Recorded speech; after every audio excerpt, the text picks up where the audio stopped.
काला साया। यूं तो बनारस घाट अपनी खूबसूरती के लिए बहुत प्रचलित है, पर घाट के किनारे कई राज लिए बैठे हैं। ये कहानी शुरू होती है बनारस के घाट के पास बने ममता निवास से, जहाँ प्रिया लाल जोड़े में ममता के घर उसकी बहू बनकर आती है। आओ आओ बहू, घर को अपने पैरों से पवित्र करो।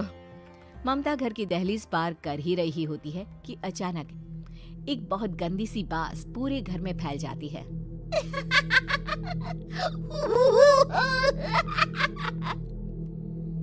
ये बदबू और ये आवाजें, ये कौन हंस रहा है माँ? अब ये पड़ोसी ना हमारे थोड़े अलग से है। कहाँ हम शाकाहारी और ये मांस मच्छी खाने वाले। छोड़, तू ध्यान मत दे और गृह प्रवेश कर। और हाँ बहू, अपनी सास की एक बात हमेशा याद रखना, इन पड़ोसियों से तो कभी बात नहीं करेगी। अच्छे लोग नहीं है ये। अपनी सास की ये बात मानेगी ना बेटा? हाँ माँ, जो आपकी मर्जी, मैं उनसे बात नहीं करूंगी। अगले दिन प्रिया अपनी पहली रसोई बनाने रसोई घर में जाती है। ये छोकी बात तो नाक में जा रही है। एक काम करती हूँ, खिड़की खोल देती हूँ। प्रिया खिड़की खोलने जाती है। इतने जाले, लगता है इस खिड़की को कभी खोला ही नहीं गया। पर ऐसा क्यों? ओह, नॉन वेज की स्मेल आती होगी ना। 2 मिनट के लिए खोल लेती हूँ, फिर बंद कर दूंगी। प्रिया खिड़की खोलती है। खिड़की खोलते ही उसकी नजर सामने वाले घर की खिड़की पर पड़ती है, जहाँ एक लड़की खड़ी होती है। हाथों में मेहंदी, लाल रंग की साड़ी, बिल्कुल सजी धजी, मानो प्रिया की तरह ही वो भी नई नवेली बहू हो। वो प्रिया को देखकर मुस्कुराती है। हे भगवान, माँ ने तो इनसे बात करने को मना किया था। प्रिया फौरन ही खिड़की बंद कर देती है और तवे पर चढ़े रोटी की ओर देखने लगती है, पर वहाँ रोटी न होकर मछली पड़ी होती है। ये क्या? पहली ही रसोई में इतनी बड़ी गलती! हे भगवान, अब मैं क्या करूं? प्रिया बहुत डर जाती है और फौरन रसोई की सफाई करने और फिर सभी के लिए खाना बनाने लग जाती है। जब वो सबको खाना परोसती है, सब तो ठीक है, मैं बेकार में चिंता कर रही थी। हे भगवान, ऐसे ही बस अपनी कृपा बनाए रखना। रात के वक्त जब सब सो रहे होते हैं, तब प्रिया को पायल की आवाज सुनाई देती है, जिससे उसकी आंख खुल जाती है। ये पायल की आवाज कहाँ से आ रही है? प्रिया उठकर उस आवाज के पीछे छत की सीढ़ियों तक जाती है। तभी उसे बच्चे के रोने की आवाज आती है। प्रिया छत पर जाती है तो क्या देखती है? वही लाल साड़ी वाली लड़की अपनी गोद में एक नवजात बच्चे को घुमा घुमा कर सुला रही है। तभी प्रिया की नजर उसके पेट पर पड़ती है। ओह गॉड, ये तो प्रेग्नेंट भी है। सुनिए, बच्चा सो नहीं रहा है क्या? मैं कुछ मदद करूं? नहीं नहीं, आपके घर वालों को अच्छा नहीं लगेगा, मैं संभाल लूंगी। स्नेहा की गोद से बच्चा हाथ मारकर प्रिया की गोद में आने को छटपटाने लगता है। दोनों घर अगल बगल में बने होने के कारण प्रिया उस बच्चे को गोद में ले लेती है।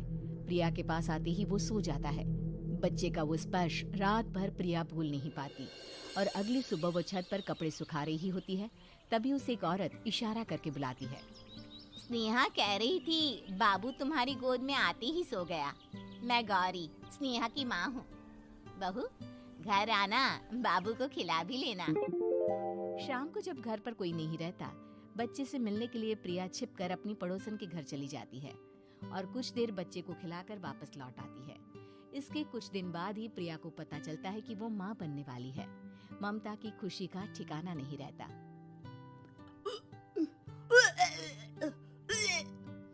माँ जी, पता नहीं क्यों उल्टी आ रही है। प्रिया भागती हुई वॉशरूम में जाती है तो हरे और लाल रंग की उल्टी करती है। उस उल्टी में से कीड़े निकलते हैं। ये क्या? खून और ये कीड़े! माँ! माँ! प्रिया की आवाज सुनकर ममता दौड़ कर आती है, पर बेसिन में कुछ नहीं होता। प्रिया हक्की बक्की रह जाती है। ये सब क्या हो रहा है? प्रिया घबरा जाती है और अपने कमरे में जाकर सो जाती है। डर के कारण वो इतनी थक जाती है कि उसकी आंख लग जाती है। तब उसे ऐसा लगता है उसके पेट पर मानो कोई बैठा हुआ हो। कौन हो? प्रिया के पेट पर एक 5 महीने की बच्ची बैठी हुई थी, जो बुरी तरह जली हुई थी। माँ, तुम ही मुझे लाई ना अपने पेट में। मैं तुम्हारी माँ नहीं हूँ। कौन हो तुम? माँ, देखो मैं जल गई बुरी तरह से। 6 महीने पेट में रहने को भी मुझे नहीं मिला।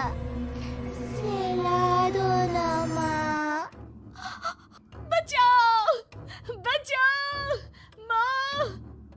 ममता दौड़कर कमरे में आती है। प्रिया की बातें सुनकर वो सब समझ जाती है।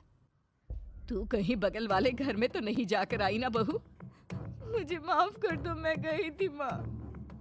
उस घर में सब मरे हुए हैं बहू। कई साल पहले स्नेहा उस घर में बहू बनकर आई थी। कुछ ही दिन में वो एक बच्चे को जन्म देने वाली थी। पूरा घर बच्चे के आने की खुशी में खोया था कि एक दिन अचानक उस घर में आग लग गई। सब बुरी तरह जलकर मर गए। गौरी आज भी दादी बनने का इंतजार कर रही है और इसीलिए स्नेहा ने अपना अजन्मा बच्चा तुम्हारी कोख में डाल दिया। ममता ये कह रही होती है कि पीछे से उसके पैरों को एक बच्चा पकड़ लेता है। दादी, दादी। माँ, स्नेहा की गोद में यही बच्चा था। ये बच्चा कौन है फिर? तेरी मौत है। तेरी भी दादी। जिस चीज का ममता को डर था वही हो गया। ममता निवास के ऊपर मौत ने चादर बिछा दी थी। प्रिया का पेट ऐसे बढ़ जाता है मानो 9 महीने का हो। 2 हाथ उसके पेट से बाहर निकलते हैं। बहू, संतोष को फोन कर, किसी पंडित जी को बुला बहू। प्रिया का पति भागता हुआ घर आता है। ये तो होना ही था माँ। तेरा पाप तेरे सामने आ गया तो तू सह नहीं पा रही है।